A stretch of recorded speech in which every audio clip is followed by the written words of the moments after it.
सुधा को अपने माता पिता के घर में रहते हुए करीब 20 दिन हो चुके थे। इस दौरान उसका अपने पति अजय से किसी भी तरीके का कोई संपर्क नहीं रहा था।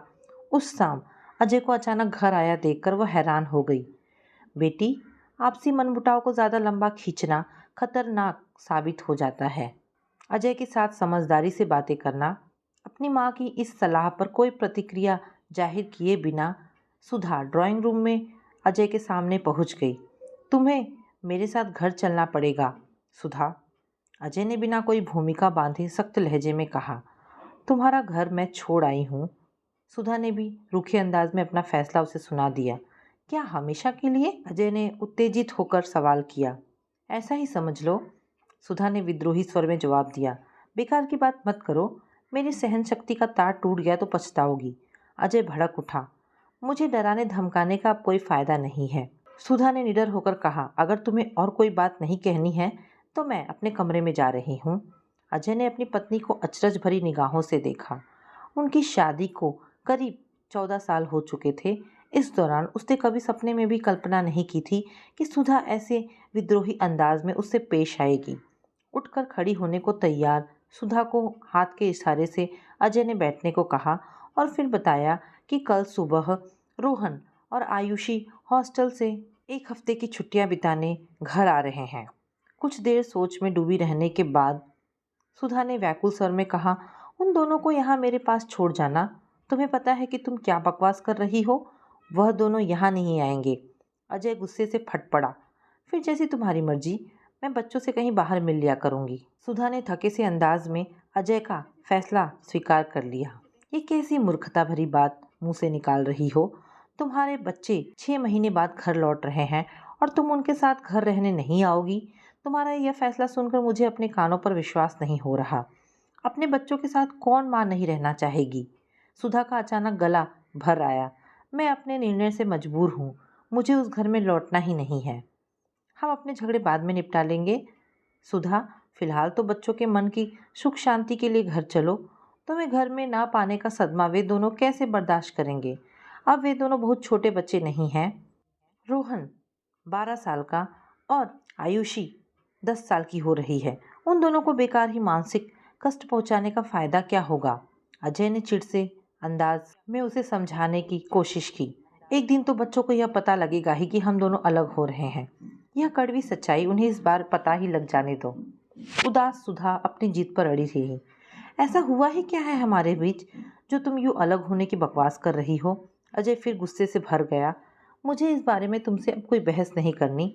इस वक्त सहयोग करो मेरे साथ, सुधा। सुधा ने कोई जवाब नहीं दिया। वह सिर झुकाए सोच में डूबी रही। अजय ने अंदर जाकर अपने सास ससुर को सारा मामला समझाया। रोहन और आयुषी की खुशियों की खातिर वह अपनी नाराज़गी व शिकायतें भुलाकर अजय की तरफ हो गई। सुधा पर ससुराल वापस लौटने के लिए अब अपने माता पिता का दबाव भी पड़ा। अपने बच्चों से मिलने के लिए उसका मन पहले ही तड़प रहा था। अंततः उसने एक शर्त के साथ अजय की बात मान ली। मैं तुम्हारे साथ बच्चों की माँ के रूप में लौट रही हूँ, पत्नी के रूप में नहीं। पति पत्नी के टूटे रिश्ते को फिर से जोड़ने का कोई प्रयास न करने की तुम कसम खाओ तो ही मैं वापस लौटूंगी। बड़े गंभीर होकर सुधा ने अपनी शर्त अजय को बता दी। अपमान का घूंट पीते हुए अजय को मजबूरन अपनी पत्नी की बात माननी पड़ी। बच्चे कल आ रहे हैं तो मैं भी कल सुबह घर पहुंच जाऊंगी। अपना फैसला सुनाकर सुधा ड्राइंग रूम से उठकर अपने कमरे में चली आई। सुधा के व्यक्तित्व में नजर आ रहे जबरदस्त बदलाव ने उसके माता पिता व पति को ही नहीं बल्कि उसे खुद को भी अचंभित कर दिया था। उस रात सुधा की आंखों से नींद दूर भाग गई थी। बिस्तर पर करवटें बदलते हुए वह अपनी विवाहित जिंदगी की यादों में खो गई। उसे वे घटनाएं व परिस्थितियां रह रहकर याद आ रही थीं जो अंततः अजय व उसके रिश्ते के बीच गहरी खाई पैदा करने का कारण बनी थी। उस शाम ऑफिस से देर से लौटे अजय की कमीज के पिछले हिस्से में लिपस्टिक से बना होठों का निशान सुधा ने देखा। अपने पति को उसने कभी बेवफा और चरित्रहीन नहीं समझा था। सच्चाई जानने को वह उसके पीछे पड़ गई तो अजय अचानक गुस्से से फट पड़ा था। हाँ, मेरी जिंदगी में एक दूसरी औरत है।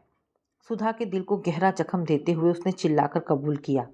उसकी खूबसूरती, उसका यौवन और उसका साथ मुझे वो मस्ती भरा सुख देता है जो तुमसे मुझे कभी नहीं मिला। मैं तुम्हें छोड़ सकता हूँ, उसे नहीं। मेरे सारे गुण, मेरी सेवा, समर्पण को नकार कर क्या तुम एक चरित्रहीन औरत के लिए मुझे छोड़ने की धमकी दे रहे हो? अजय के आखिरी वाक्य ने सुधा को जबरदस्त मानसिक आघात पहुंचाया था। उस औरत के लिए ना कोई अपशब्द कभी मेरे सामने निकालना और ना ही उसे छोड़ने की बात करना। तुम अपनी घर गृहस्थी और बच्चों में खुश रहो और मुझे भी खुशी से जीने दो। कहते हुए बड़ी बेरुखी दिखाता अजय बाथरूम में घुस गया था। वह रात सुधा ने ड्राइंग रूम में पड़े दीवान पर आंसू बहाते हुए काटी थी। उसके दिलो दिमाग में विद्रोह के बीज को इन्हीं आंसुओं ने अंकुरित होने की ताकत दी थी। उस रात सुधा ने अपने दब्बूपन व कायरता को याद करके भी आंसू बहाए थे। अजय शादी के बाद से ही उसे अपमानित कर नीचा दिखाता आया था। घर व बाहर वालों के सामने बेइज्जत कर उसका मजाक उड़ाने का वह कोई मौका शायद ही चूकता था। सुधा के सुंदर नए नक्श की तारीफ नहीं, बल्कि उसके सांवले रंग का रोना वह अक्सर जान पहचान वालों के सामने रोता। घर की देखभाल में जरा भी कमी रह जाती तो उसे सुधा को डांटने डपटने का मौका मिल जाता। उसका कोई काम मन मुताबिक न होता तो वह उसे बेइज्जत जरूर करता। बच्चों के बड़े होने के साथ सुधा की जिम्मेदारियां भी बढ़ी थी। 2 साल पहले सास के निधन के बाद तो वह बिल्कुल अकेली पड़ गई थी। उनके न रहने से सुधा का सबसे बड़ा सहारा टूट गया था। अजय के गुस्से से बच्चे डरे सहमे से रहते थे। उसके गलत व्यवहार को देख सारे रिश्तेदार, परिचित और दोस्त उसे एक स्वार्थी, ईर्ष्यालु व गुस्सैल इंसान बताते।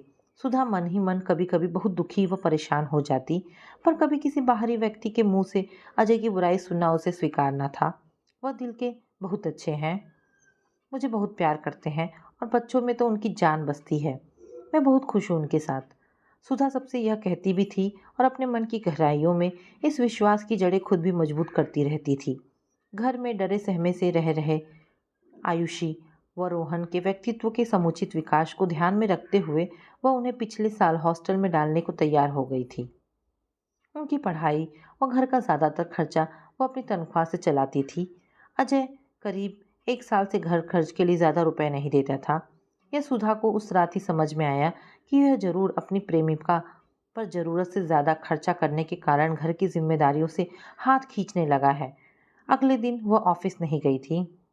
घर छोड़कर मायके जाने की सूचना उसने अजय को उसके ऑफिस जाने से पहले दे दी थी।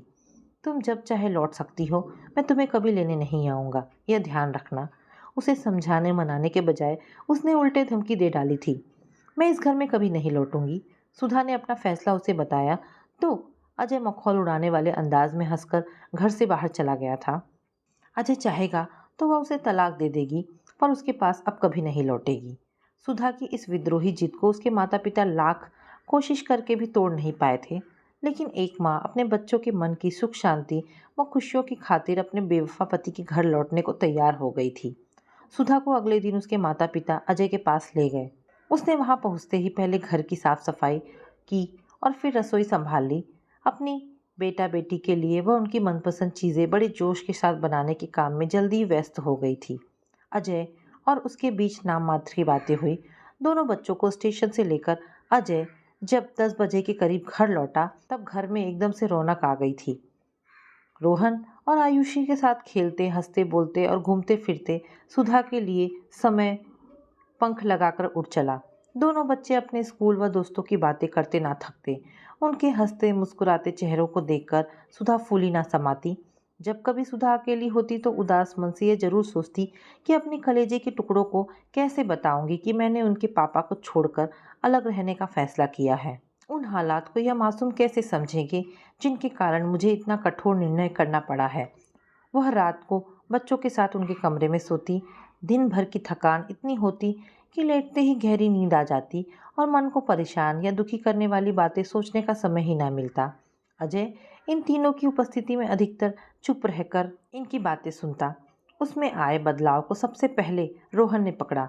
मम्मी, आप बहुत बदले बदले लग रहे हैं इस बार। रोहन ने घर आने के तीसरे दोपहर में सुधा के सामने अपनी बात कही। वह कैसे? सुधा की आंखों में उत्सुकता के भाव जागे। वो पहले की तरह हमें हर बात पर डांटते धमकाते नहीं हैं। और मम्मी, आपसे भी लड़ना बंद कर दिया है पापा ने। आयुषी ने भी अपनी राय बताई। मुझे तो इस बार पापा बहुत अच्छे लग रहे हैं, मुझे भी बहुत प्यारे लग रहे हैं। आयुषी ने भी भाई के सुर में सुर मिलाया। अपने बच्चों की बातें सुनकर सुधा मुस्कुराई और उसकी आंखों में आंसू भी छलक आए। अजय की बेवफाई को याद करके उसके दिल में एक बार नाराजगी, दुख व अफसोस से मिश्रित पीड़ा की तेज लहर उठी। जल्द ही मन को संयत कर वो बच्चों के साथ विषय बदलकर इधर उधर की बातें करने लगी। उस दिन शाम को अजय बैडमिंटन खेलने के 4 रैकेट और शटलकॉक खरीद लाया। दोनों बच्चे खुशी से उछल पड़े। उनकी जिद के आगे झुकते हुए सुधा को भी उन तीनों के साथ बैडमिंटन खेलना पड़ा। और शायद पहला मौका था जब अजय के साथ उसने किसी गतिविधि में सहज व सामान्य होकर भाग लिया था। उस रात सुधा बच्चों के कमरे में सोने के लिए जाने लगी तो अजय ने उसे रोकने के लिए उसका हाथ पकड़ लिया था। नो। गुस्से और नफरत से भरा सिर्फ यह एक शब्द सुधा ने मुंह से निकाला तो अजय की इस मामले में कुछ और कहने या करने की हिम्मत ही नहीं हुई। बच्चों का मन रखने के लिए सुधा अजय के साथ उसके दोस्तों के घर चाय, नाश्ते व खाने पर गई।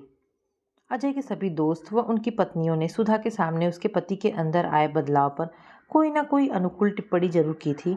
उनके हिसाब से अजय अब ज़्यादा शांत, हंसमुख व सज्जन इंसान हो गया है। सुधा ने भी उसमें ये सब परिवर्तन महसूस किए थे, पर उससे अलग रहने के फैसले पर वह पूर्ववत कायम रही। अजय ने दोनों बच्चों को कपड़ों व अन्य जरूरी सामान की ढेर सारी खरीदारी खुशी खुशी कराकर उनका मन और ज़्यादा जीत लिया। बच्चों को उनके वापस हॉस्टल लौटने में जब 2 दिन रह गए तब सुधा ने अजय से कहा, मेरी हफ्ते भर की छुट्टियां अब ख़त्म हो जाएगी, बाकी 2 दिन बच्चे नाना नानी के पास रहेंगे तो बेहतर होगा। बच्चे वहाँ जाएंगे तो मैं उनसे कम मिल पाऊंगा। अजय का स्वर एकाएक उदास हो गया। बच्चों को कभी मुझसे और कभी तुमसे दूर रहने की आदत पड़ ही जानी चाहिए, सुधा ने भावहीन लहजे में जवाब दिया। अजय कुछ प्रतिक्रिया जाहिर करना चाहता था, पर अंततः धीमी आवाज में उसने इतना भर कहा, तुम अपने घर बच्चों के साथ चली जाओ, उनका सामान भी ले जाना, वे वहीं से वापस चले जाएंगे। नाना नानी के घर रोहन और आयुषी की खूब खातिर हुई। वे दोनों वहाँ बहुत खुश थे, पर अपने पापा को वे काफ़ी याद करते रहे। अजय उनके बहुत जोर देने पर भी रात को साथ में नहीं रुके। यह बात दोनों को अच्छी नहीं लगी थी। अपने माता पिता के पूछने पर सुधा ने एक बार फिर अजय से हमेशा के लिए अलग रहने का अपना फैसला दोहरा दिया। अजय ने अगर अपने बारे में तुम्हें सब बताने की मूर्खता नहीं की होती, तब भी तो तुम उसके साथ रह रही होती। तुम्हें रिश्ता तोड़ने के बजाय उसे उस औरत से दूर करने का प्रयास करना चाहिए। सुधा की माँ ने उसे समझाना चाहा। माँ, मैंने अजय की कई गलतियों, कमियों और दुर्व्यवहार से हमेशा समझौता किया, पर वह सब मैं पत्नी के कर्तव्यों के अंतर्गत करती थी।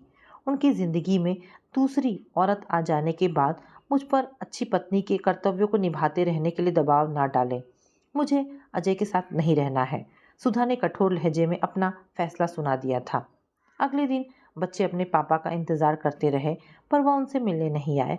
इस कारण वे दोनों बहुत परेशान और उदास से सोए थे। सुधा को अजय की ऐसी बेरुखी व लापरवाही पर बहुत गुस्सा आया था।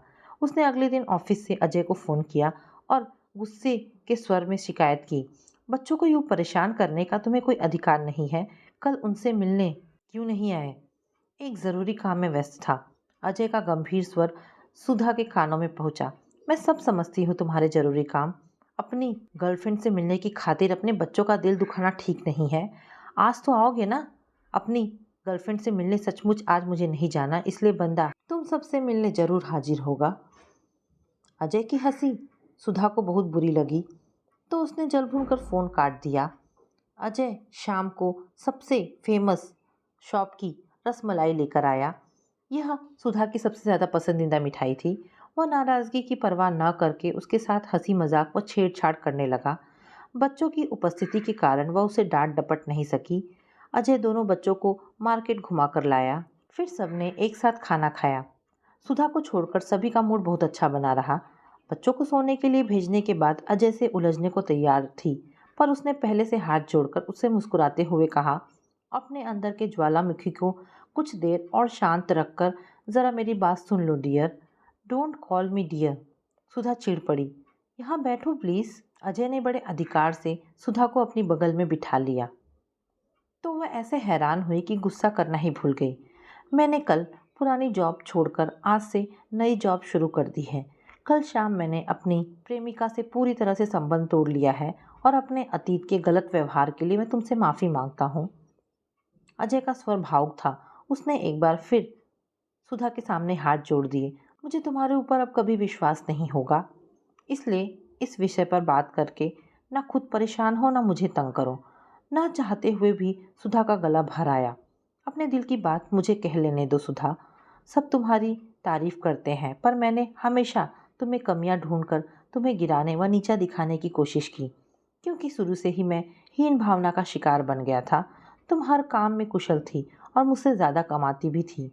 मैं सचमुच एक बददिमाग, घमंडी और स्वार्थी इंसान था जो तुम्हें डराकर अपने को बेहतर दिखाने की कोशिश करता रहा। फिर तुमने मेरी चरित्रहीनता के कारण मुझसे दूर होने का फैसला लिया। पहले मैंने तुम्हारी धमकी को गंभीरता से नहीं लिया, क्योंकि तुम कभी मेरे खिलाफ विद्रोह करोगे ऐसा मैंने सपने में भी नहीं सोचा था। पिछले दिनों मैंने तुम्हारी आंखों में अपने लिए जो नाराज़गी और नफरत देखी, उसने मुझे जबरदस्त सदमा पहुंचाया। सुधा, मेरी घर गृहस्थी उजड़ने की कगार पर पहुंच चुकी है। इस सच्चाई को सामने देखकर मेरे पांव तले की जमीन खिसक गई है। मुझे तब एहसास हुआ कि मैं ना अच्छा पति रहा हूँ न पिता, पर अब मैं बदल गया हूँ। गलत राह पर अब मैं कभी नहीं चलूँगा।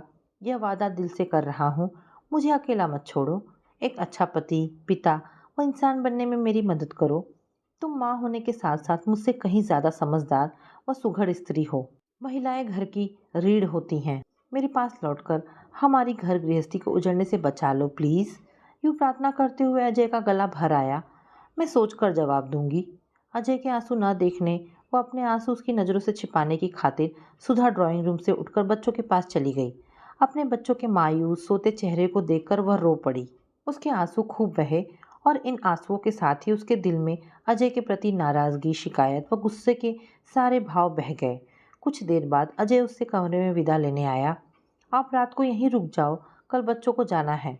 सुधा ने धीमे कोमल स्वर में उसे निमंत्रण दिया। अजय ने सुधा की आंखों में झांका। उनमें अपने लिए प्रेम के भाव पढ़कर उसका चेहरा खिल उठा। उसने बाहें फैलाए तो लजाती सुधा उसके सीने से लग गई। तो दोस्तों, ये छोटी सी कहानी यहाँ पर समाप्त होती है।